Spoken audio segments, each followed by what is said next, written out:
सुप्रभात, नमस्कार, good morning. जसी टेक में आप सबका हार्दिक स्वागत है। 20 अगस्त 2026, 20 अगस्त 2026 और दिन है बृहस्पतिवार का।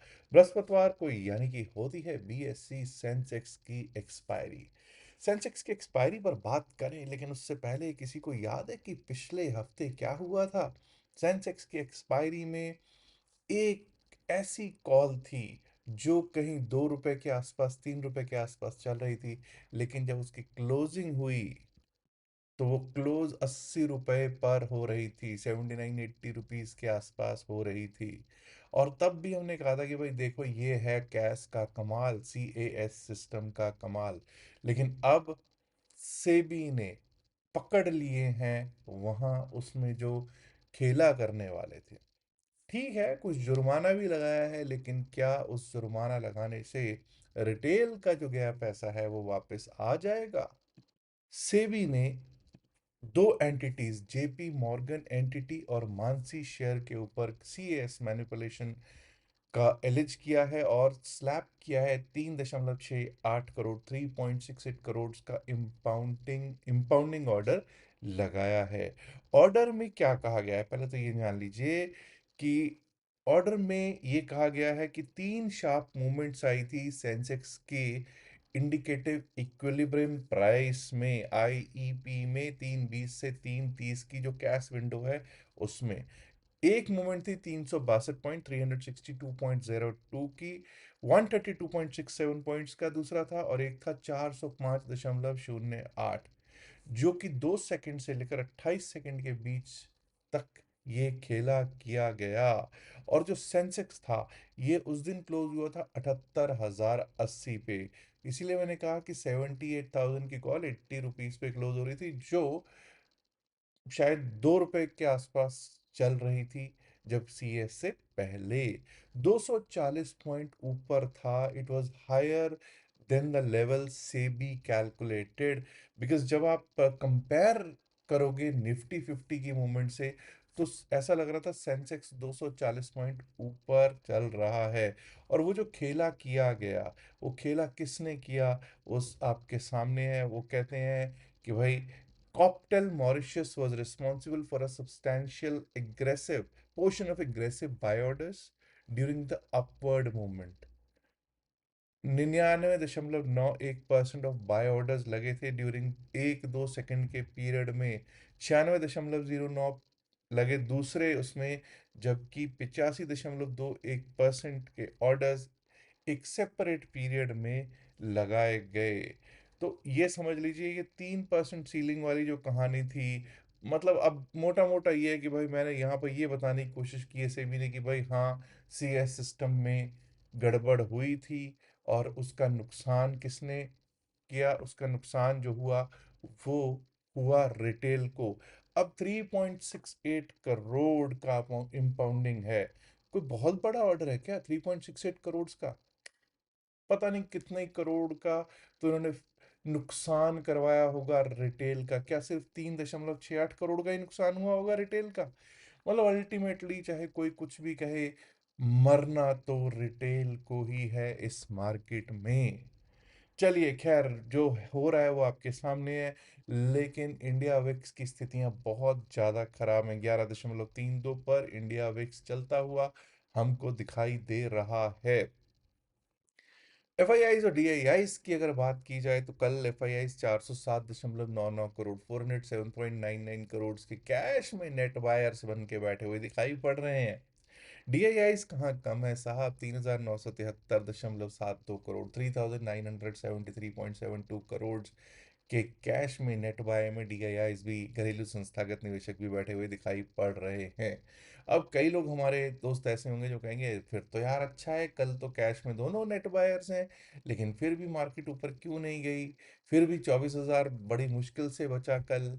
देखिए, ज़रूरी नहीं है कि इंडेक्स में ही, जो आप benchmark Indian stock market index है, उसी में ही बाइंग हुई हो। दूसरी तरफ जब हमको सिचुएशन देखनी है तो डेटा को, सिर्फ कैश वाले डेटा को देखकर नहीं चलना। हमको एफआईआईस का डेरिवेटिव्स का स्टैटिस्टिक्स भी देखना है। जब हम एफआईआईस का डेरिवेटिव्स का स्टैटिस्टिक्स देखते हैं तो हमको पता चलता है कि बैंक निफ्टी के फ्यूचर्स को विदेशी संस्थागत निवेशक बेच के गए हैं। फिर निफ्टी के फ्यूचर्स में भी वो बिकवाली करके गए हैं, और वो बिकवाली ही करके गए हैं मिड कैप निफ्टी के फ्यूचर्स में भी।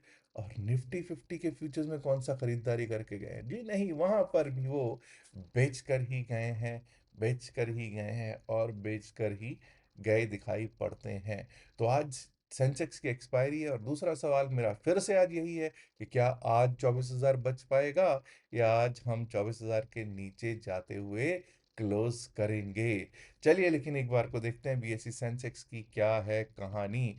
कल हम 76,909 76,909 पर क्लोजिंग देते हुए दिखाई दिए हैं बीएसई सेंसेक्स में। अब दोस्तों 76,909 76,909 पर क्लोजिंग है, तो 76,900 का हमारा नियरेस्ट स्ट्राइक प्राइस है जी। अब उस नियरेस्ट स्ट्राइक प्राइस को कितने का स्ट्रैडल बिका है वो देखना हमारे लिए बहुत ज़रूरी है, अहम है। 76,900 का जो हमारा स्ट्रैडल है वो बिका है 212 रुपीज़ का, उसका कॉल साइड का प्रीमियम है, 152 रुपीज़ का पुट साइड का प्रीमियम है। मान लीजिए मोटा मोटा 364 365 पॉइंट, 364 365 पॉइंट्स। इंडिया विक्स के हालात पहले ही बता रहे हैं कि भैया प्रीमियम्स है नहीं। और अब यहाँ पर एक और आपको सब्सटैंशिएशन मिल गया है, सब्सटैंशिएट कर रहा है अपनी बात को कि भैया प्रीमियम दोनों साइड पे नहीं है। मैं हमेशा यही कहता हूँ कि भाई मूवमेंट तभी आती है जब यहाँ पर 500 पॉइंट से ऊपर का प्रीमियम हो। तो यहाँ तो 364 365 रुपीज का प्रीमियम है, कुछ है ही नहीं, कुछ भी नहीं है। हो सकता है कि आज फिर से एक रेंज बाउंड मार्केट की जाए, हो सकता है। तो it's important to safeguard your capital. But फिर भी अगर कुछ लोग कहेंगे नहीं साहब फिर भी कुछ लेवल तो होंगे, वही लेवल तो होंगे ही होंगे। 77,000 पे कॉल राइटर बैठा हुआ है, बिल्कुल है, no doubt about it. Put writer भी थोड़ा बहुत है वहां पे, कॉल राइटर्स की संख्या ज्यादा है। लेकिन फिर भी अगर हम 77,056, बिकॉज इंडिया विक्स की स्थितियां ऐसी हैं, प्रीमियम ऐसा कुछ खास है नहीं, तो अगर 77,056 के ऊपर चलने लगे, 77,056 के ऊपर हम चलने लगेंगे, टिकने लगेंगे, तो अपसाइड के बारे में सोचने लगेंगे। 77,056 के ऊपर निकले तो ऊपर लेवल आ सकता है 77,214, 77,214। और अगर वो पार कर गए तो कल का हाई है 77,347, 77,347। उसके ऊपर गए तो फिर हम सबसे बड़े कॉल राइटर जोन 77,500 को टेस्ट करता हुआ देख पाएंगे, 77,500 को टेस्ट करता हुआ देख पाएंगे। और अगर वो पार हो गया तो 77,600 612, 77,600 612 के जोन्स आ सकते हैं। अगर कल आपको याद हो, कल आपने देखा हो तो बड़े स्टॉक्स जो थे, तीनों बड़े, द थ्री बिग विग्स, कौन कौन से? HDFC bank, Reliance industries limited, ICICI bank. तीनों सेंसेक्स का पार्ट है ना? बिल्कुल है। तीनों ही लाल में दिखाई पड़ रहे थे, इसीलिए आपको 325 पॉइंट नीचे सेंसेक्स क्लोज होता हुआ दिखाई दिया है। बट एनीवेज, अब 77,056 के ऊपर अपसाइड के बारे में सोचेंगे। लेकिन अगर कल का लो कट गया, लो इज वेरी इंपॉर्टेंट, 76,822, 76,822, ये कट गया तो डाउन साइड का रुख हो जाएगा स्टार्ट 76,694 की तरफ, 76,694। और अगर 76,694 भी टूटा तो 76,545, 76,544, 545। Below that we might be able to see 76,379, 76,379। और वो भी कट गया तो 76,245, 76,245। और उसके कटने पर 76,140, 76,000, 76,140। And below that we might be able to see 76,000 on cards for BSE Sensex. अब दोस्तों इससे पहले कि मैं आगे चलूं और निफ्टी 50, बैंक निफ्टी, फिर निफ्टी और मिड कैप पर बात करूं, आज का क्विज, आज का क्वेश्चन, आज का प्रश्न क्या है? आज हम क्वेश्चन हमारा जो है वो है ऑप्शन ग्रीक से रिलेटेड। ऑप्शन ग्रीक की एक टर्म होती है थीटा, THETA, थीटा। ये थीटा क्या होता है? अगर इसको स्मॉल एक उसमें छोटे से एक टर्म को किस तरह से आप इसका विस्तार पूर्वक बता सकते हैं तो ज़रूर लिख के बताइएगा कि थीटा क्या होता है और थीटा से किस तरह से इम्पैक्ट पड़ता है ऑप्शंस में, ज़रूर बताइएगा। चलिए अब चलते हैं निफ्टी 50 की और benchmark Indian stock market index जो कि कल क्लोज हुआ है 24,078, 24,078 पर। एनीवेज 24,120 के ऊपर जब तक चलेंगे नहीं, टिकेंगे नहीं, अपसाइड के बारे में सोचेंगे नहीं। 24,120 के ऊपर गए तो 24,151, 24,151।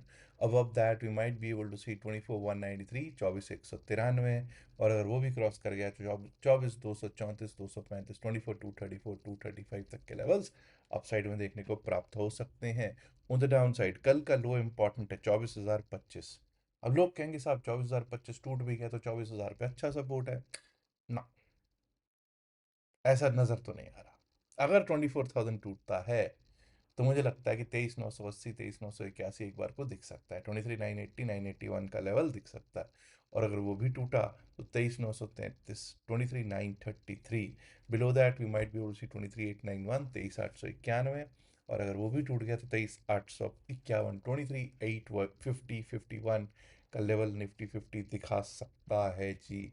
अब दोस्तों दारोमदार किस पर रहता है आपको पता है, बैंकिंग सेक्टर पर बहुत बड़ा दारोमदार रहता है। तो जरा बैंकिंग सेक्टर की भी कर ली जाए बातचीत।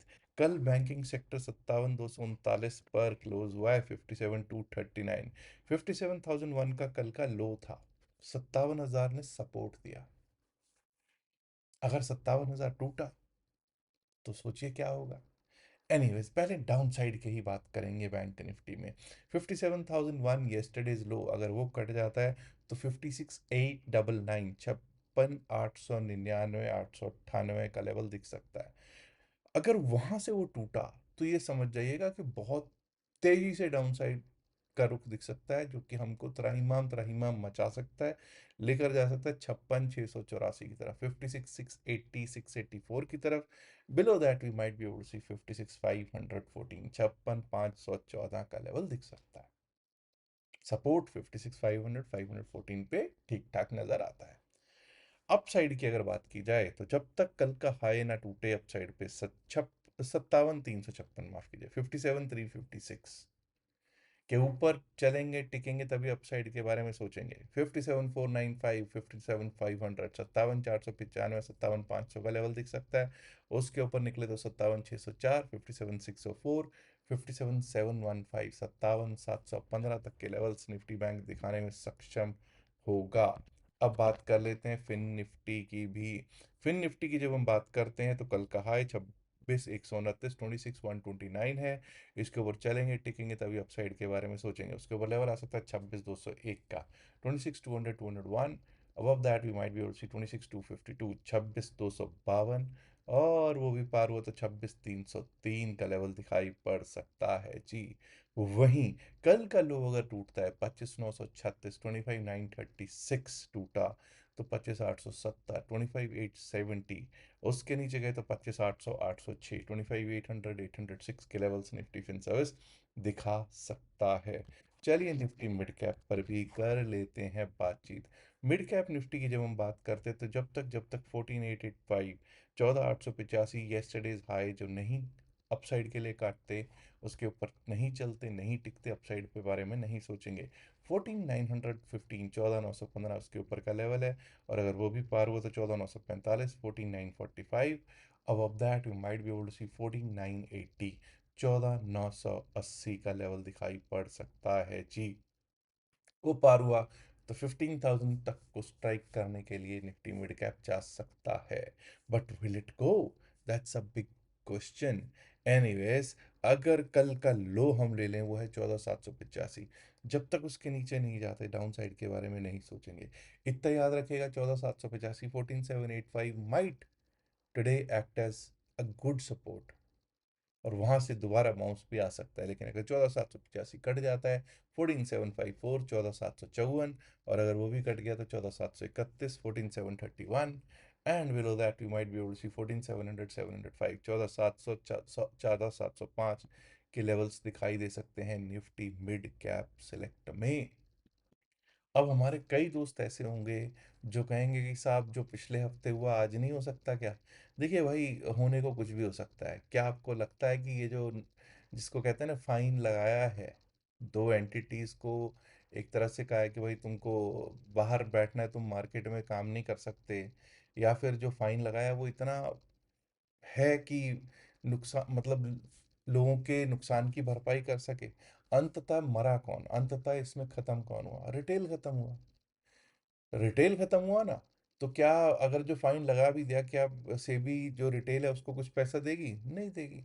क्या सेबी उसको रिवॉर्ड करेगी? नहीं करेगी। तो ultimately the problem is that whatever might happen on earth, whatever might happen on earth for SEBI, whatever might happen on earth for the market, the ultimate losers are the retail. Retail is the ultimate loser. So that's the reason why I tell people कि भैया ये CS system के चक्कर में मत पड़ो। ये जो लोग कहते हैं ना, अरे नहीं साहब, अगर बन गए तो बन जाएंगे। अब कितने बने होंगे? कुछ नहीं, कुछ नहीं बना होगा। ठीक है ना? तो इससे 3-15 वाला जो खेल खेल रहे हो, 3-14 3-15 पे ले लिया, एक कॉल ले लिया, एक पुट ले लिया, उसका कोई बेनिफिट मुझे ऐसा नज़र नहीं आता। और अब भाई उसको बिल्कुल भी मत करना। ठीक है? अंततः रिटेल के हाथ कुछ नहीं लगना।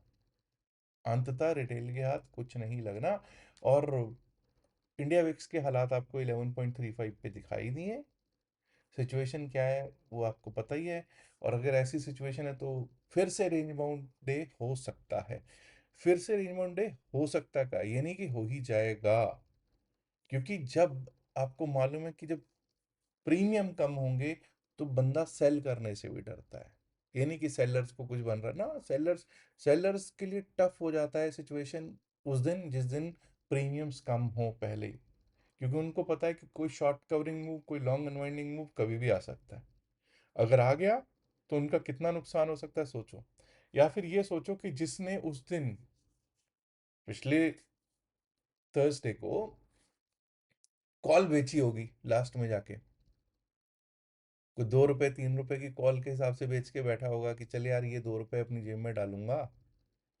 ठीक है? उसका सोचो क्या हाल हुआ होगा। 80 रुपए पे जाके क्लोजिंग हुई।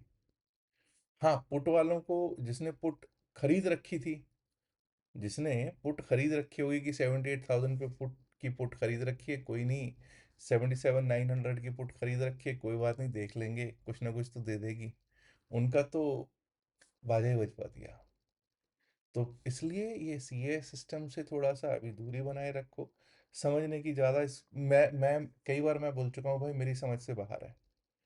क्योंकि मैं टेक्निकल्स पे आधारित ज़्यादातर रहता हूँ, और टेक्निकल्स का यहाँ पे क ख ग भी नहीं है इसमें। इसमें मैनिपुलेशन के पूरे चांसेस, अब तो सेबी ने एक तरह से माना ही है। भाई जब सजा दे रहा है तो यानी कि वो मान रहा है कि हाँ इन्होंने मैनिपुलेट किया सिस्टम को। तो it's very important to safeguard your capital again today. और अपनी पोजीशंस को हल्का रखने का दिन है। एवरेजिंग के चक्कर में बिल्कुल भी मत पड़िएगा। जो भी ट्रेड लेते हैं इन द मनी में लीजिएगा, out of the money trade लेने में थोड़ा दूरी बनाइएगा। Out of the money trade आपको नुकसान दे सकता है। अच्छा, अगर आपने अभी तक हमारे लिंक से अकाउंट नहीं खोला है क्रिप्टो करेंसी का, तो शार्क एक्सचेंज में भी आप अपना अकाउंट खोल सकते हैं। डिस्क्रिप्शन में pin message of the video में मैंने लिंक दे रखा है, उससे आप खोल सकते हैं। और स्क्रीनशॉट हमारी टीम को शेयर कर दीजिएगा व्हाट्सएप पे, तो हमारी टीम आपको व्हाट्सएप ग्रुप में भी ऐड कर लेगी। और साथ में आपको जो 4 to 5 डेज का जो क्लास था हमारा, उसका रिकॉर्डिंग भी प्रोवाइड हो जाएगा। शार्क एक्सचेंज में अकाउंट खुलवाने का बेनिफिट ये है कि 20% less brokerage than the other brokers है। और हाँ, कल तो वही क्रिप्टो करेंसी में आपको पता ही है क्या हुआ है, लिक्विडेशन हुई है। शॉर्ट पोजीशंस के कितने लिक्विडेट हुए होंगे, खास करके सोलाना ने किए होंगे। वो सोलाना क्या, ईटीएच क्या, सभी ने कल तो मतलब ऐसे दौड़ा कि बस सब बियर्स जो थे उनको कहा कि भाग जाओ भाई, तुम पैसा छोड़ के यहीं पे भागोगे। काफ़ी समय से वीएक्स पैसा बना रहे थे, लेकिन कल बुल्स ने कहा नहीं, अब हमारी बारी आ चुकी है।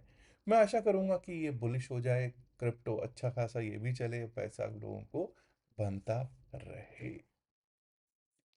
याद रखिएगा कि अगर टेलीग्राम चैनल से आप जुड़ना चाहते हो तो टेलीग्राम चैनल से हमारे सीधा ही जुड़ सकते हैं। ये नहीं कि वहाँ पे सर्च कीजिएगा जैसी टेक, बहुत सारे नकली लोगों के वहाँ पे चैनल्स आ जाएंगे, उनको ज्वाइन मत कीजिएगा। डिस्क्रिप्शन पिन मैसेज होता है वीडियो में, उसका भी लिंक दे रखा है, वहीं से ज्वाइन कीजिएगा। याद रखिएगा जो भी बातचीत इस वीडियो में की गई है सिर्फ और सिर्फ एकेडमिक पर्पज से की गई, इसका वाईएसएल की सलाह से कोई लेना देना नहीं है। वाईएसएल की सलाह के लिए आप अपने फाइनेंशियल एडवाइजर से बात कीजिएगा। यहाँ ये डिस्क्लेमर देना इसलिए जरूरी है क्योंकि हम लोग सेबी रजिस्टर्ड नहीं है।